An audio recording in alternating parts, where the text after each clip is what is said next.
Tu pratiques une pratique. Tu constates que ta pratique a des implications pratiques, et que ces implications pratiques ne sont pas des plus pratiques, parce que cette pratique vient changer beaucoup de choses que tu trouvais pratiques en théorie. Parce que tu avais des théories sur la pratique, mais il faut bien admettre qu'elles ne correspondent pas à la pratique telle que tu la pratiques. Alors tu théorises sur la théorie de la pratique, et tu en viens à te dire que ta théorie, bien que théoriquement pratique, n'est pas pratiquement pratique. Tu comprends, en théorisant sur ta pratique, que ta pratique, bien que pratique, ne l'est pas théoriquement. Et en même temps, elle ne l'est qu'en théorie puisqu'elle ne l'est pas théoriquement. Parce que dès que tu la théorises, ta théorie devient véritablement impraticable, et tu comprends que ce que tu pratiques ne peut pas fonder de théorie la pratique. Tu décides de séparer ta pratique jusqu'à ce que ta théorie ait pratiquement disparu. Et en même temps, tu théorises sur la théorie jusqu'à ce qu'elle soit complètement impraticable. Et quand tu as réussi à séparer entièrement la pratique théorique et la pratique pratique, et à démolir entièrement la théorie de la pratique par la théorie, tu vas te chercher un verre d'eau. Tu bois le verre d'eau devant le paysage urbain où passent quelques soldats du travail ordinaire. Tu te demandes pourquoi tu ne peux pas faire partie de cette vie bien orchestrée alors que ça a l'air pratique, puisque ça au moins ça correspond à une théorie de la division du travail. Tu descends les poubelles.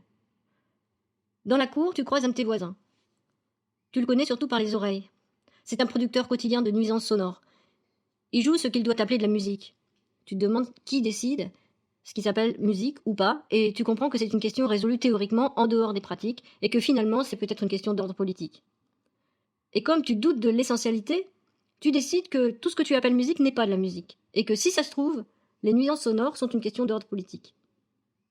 Souvent, il a des invités qui jouent avec lui à t'empêcher de dormir. Tu dors quand même parce que tu prends du Lexomil. Tu ne sais plus si tu prends du Lexomil à cause de ton voisin ou à cause de ton incapacité à comprendre la vie bien orchestrée. Ton voisin te dit bonjour et tu lui dis bonjour. Il te demande, cet enfoiré, si la musique ne t'a pas trop dérangé hier soir. Et toi, tu réponds, espèce de lâche, pas du tout parce que tu prends du Lexomil. Et lui, c'est étrange cette pratique. Quelle pratique, tu demandes? Le Lexomil, c'est pratique, mais c'est étrange. Pourquoi c'est étrange, tu demandes? Parce que c'est comme si vous aviez un problème personnel. Quoi, tu dis? Le Lexomil, c'est comme si vous aviez un problème personnel, il répète. Il dit, alors que non. Toi, qu'est-ce que vous en savez? Lui, ça se voit bien que c'est pas un problème personnel, le Lexomil. C'est une pratique sociale. Comment ça, social? Tu comprends pas très bien pour voir ce qu'il va dire. Lui, c'est un problème socialement constitué. Ah, dans ce sens-là, tu dis. Et lui, mais bon, ce que j'en dis, je théorise sur une pratique. Toi, ça nous rapproche. Lui, vous êtes praticien d'une pratique. Toi, en théorie, oui. Et lui, la théorie, ça se pratique rarement. Si, quand même, j'en connais. Lui, mais vous trouvez pas que c'est insuffisant de pratiquer la théorie sans la relier à la pratique? Tu réponds rien. Tu te demandes s'il n'a pas posé des micros dans ta tête. Lui, parce que tout est relié en fait, pratiquement. Il t'offre une cigarette. C'est la transversalité. Merci. Tout est relié parce que ça nous traverse, ça se verse à travers. Qu'est-ce qui nous traverse, tu demandes?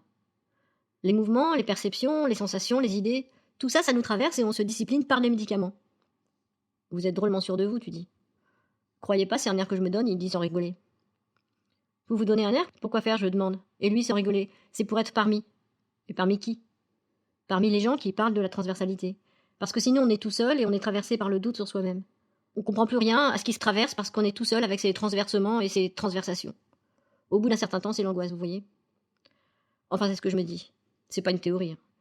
C'est seulement une idée qui me traverse, à cause de ce que vous me dites, mais vous faites quoi dans la vie? Rien, je pratique des trucs. Lui, c'est intéressant. Toi, oui, en théorie. Mais je me demande si ce que je pratique n'est pas en train de bousiller toutes mes théories sur la pratique. Et plus j'y réfléchis, moins je peux pratiquer cette pratique qui théoriquement devrait pourtant me remplir de joie. Lui, ça tourne en rond, pas vrai? Carrément, je dis. Lui, justement, voilà ce qui me traverse. J'organise une petite soirée demain avec quelques praticiens de la transversalité. C'est quoi, tu demandes? Rien, on pratique transversalement des pratiques transversales, ça vous dit? Toi, je sais pas. Lui, bah, pourquoi pas? Tu dis, j'ai pas l'habitude de transversaliser. Théoriquement, je comprends, mais pratiquement, je vois pas. Lui, il faut expérimenter. Vous verrez, c'est une pratique très pratique. Et toi, mais vous croyez que ça peut faire avancer ma pratique théorique de la théorie de la pratique? Lui, moi qui peux le savoir.